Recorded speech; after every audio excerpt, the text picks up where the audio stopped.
Alexandre est avec bonjour, nos décorateurs dans le Gard. Bonjour Alexandre. Bonjour. Bonjour. Je reviens sur ce que disait l'auditrice, la Émilie. Oui. L'utilisation politique est scandaleuse. D'ailleurs, moi, ce qui me choque et ce qui me dérange dans cette Allez-y. histoire, c'est quand on met le fait, on entend notre président dire il y avait un Antillais, 2 musulmans, 4 juifs. Je trouve ça scandaleux. C'était des Français, Jean-Jacques. Oui, ça c'est sûr. Quelle que soit leur religion, c'était avant tout des Français. Et dans le lot, puisqu'on parle des fameux 2 musulmans, moi qui suis un auditeur d'RMC, mais aussi un lecteur de Midi Libre dans ma région, on a vu qu'il y avait, il s'appelle Abdel Chenouf, et un chrétien. sa grand-mère, et voilà, dit que c'est un catholique pratiquant. Bien sûr, Alors, c'est un à partir chrétien. du moment où on sait que c'est un catholique pratiquant, on se dit, tiens, c'est bizarre. Il met en avant le fait qu'il y ait 2 musulmans, un Antillais, ce qui n'a rien à voir, hein, parce que je vais dire Antillais, ça n'a rien à voir avec la religion, hein, ça veut dire qu'il est des départements d'outre-mer. Alors on met 2 musulmans... Qu'il est noir peut-être, Alexandre. Il est noir, voilà. Ah, oui. C'est quand même particulier de mettre ça en avant. Et on oublie le petit catholique pratiquant qui était un maghrébin, hein, Abdel Chenouf, et ça me perturbe. Je dis, quelle utilisation politique on peut avoir entre nous? C'est qu'est-ce qu'on fait? On utilise les religions pour nous monter les uns et les autres. Attention, on est raciste, il y avait 2 musulmans, et alors que quand on écoute bien ce qui se dit, parce que je sais pas, vous faites sans doute comme moi, Jean-Jacques, vous écoutez ce qu'on dit dans les infos, on nous dit que ça peut être ou un ultra d'extrême droite, ou un islamiste. Les 2 pistes sont envisagées. Donc je vois mal, si c'est un ultra, mais bon ça c'est une théorie personnelle, hein, je vois mal un ultra aller tuer des militaires, comme je vois mal un islamiste aller tuer des musulmans. Ah ouais. Et non, mais nous verrons. Mais les crimes ont quand même une connotation. Pardon, Alexandre. Alexandre, oui. C'est facile de dire c'est un fou. C'est trop facile. Je suis d'accord avec vous. Hein, je suis 100% c'est un fou. C'est un fou. Donc et puis on passe à autre chose. Vous comprenez ce que je veux dire, Alexandre? C'est un fou qui a quand même une sacrée stratégie pour aller tuer des gens. Oui, il est fou, mais enfin, il est quand même lucide. Hein. Voilà, il est quand même lucide. Quand on entend son sang-froid, il fait vachement peur à ce mec. Ah bah oui. Et avant qu'on essaie de nous monter les uns et les autres pendant la campagne politique, parce que je dis, cette récupération de toutes les politiques, de nous dire « Ah oui, mais il y a eu des discours, alors peut-être que ça l'a influencé. Oui, mais il suffit qu'il regarde des films à la télé de violence pour que le mec, il a envie de tirer des balles dans n'importe qui. Puis avec la conjoncture actuelle, où on a l'impression qu'on arrive à la fin du monde, je veux dire, on peut tous péter des câbles.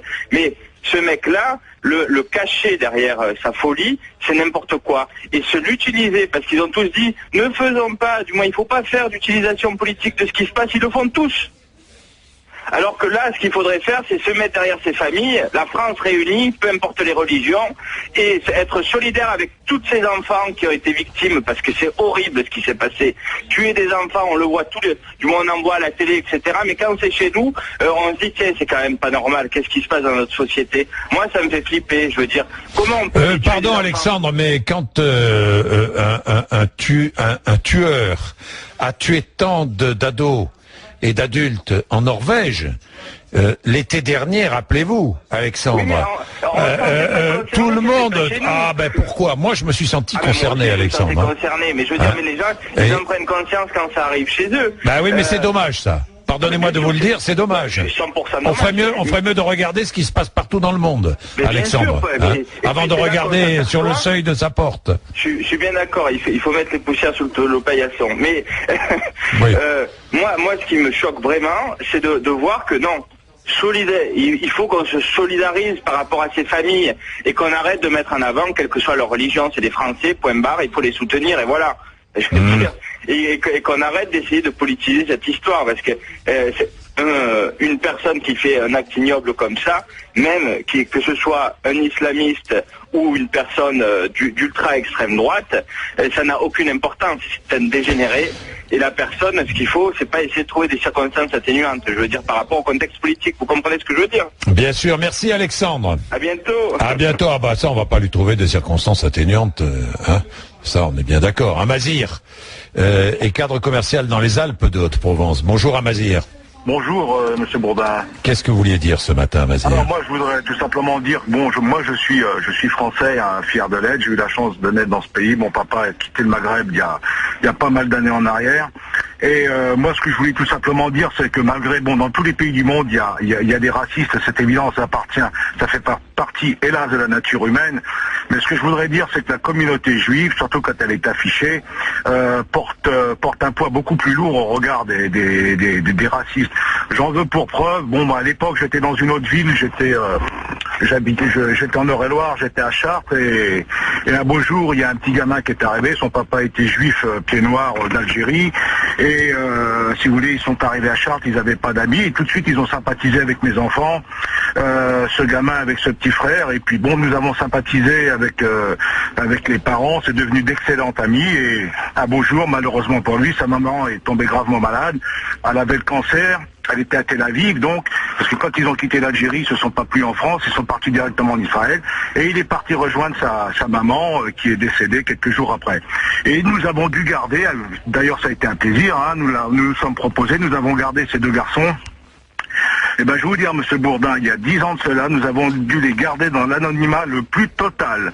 Parce que si vous voulez, à l'époque à Chartres, hein, j'étais connu pour être français mais d'origine, donc il y a une certaine diaspora, il y a une certaine ouma dans certaines villes, et si on apprend que quelqu'un d'origine maghrébine garde des petits juifs à la maison, ça peut être chaud pour lui, quoi, si vous me permettez cette expression.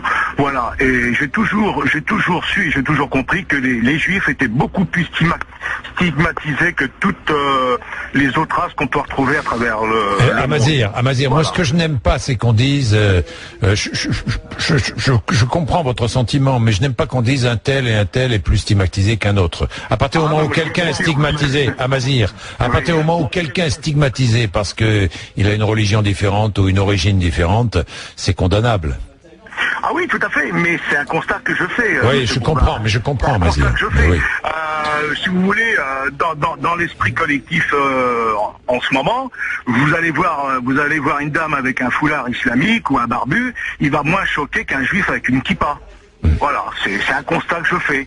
Le juif passe toujours très très mal. Voilà. C'est tout. C'est pour ça que j'ai voulu intervenir, pour souligner ce point et mettre en évidence à certains auditeurs qui s'intéressent à beaucoup de choses et qui veulent comprendre ce qui se passe, que effectivement, il y a des gens qui ont un fardeau beaucoup plus lourd à porter que d'autres.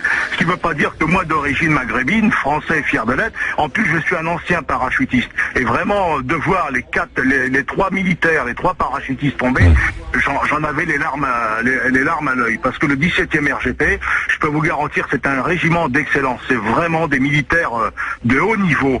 Et avoir abattu aussi froidement, c'est malheureux, ça m'a fait mal au cœur. Et puis donc, en plus, hier matin, tuer comme ça par plaisir, par un esprit de cannibalisme, 4 juifs comme ça, aller dans une école viser des juifs, alors là, c'est l'horreur absolue. Hein.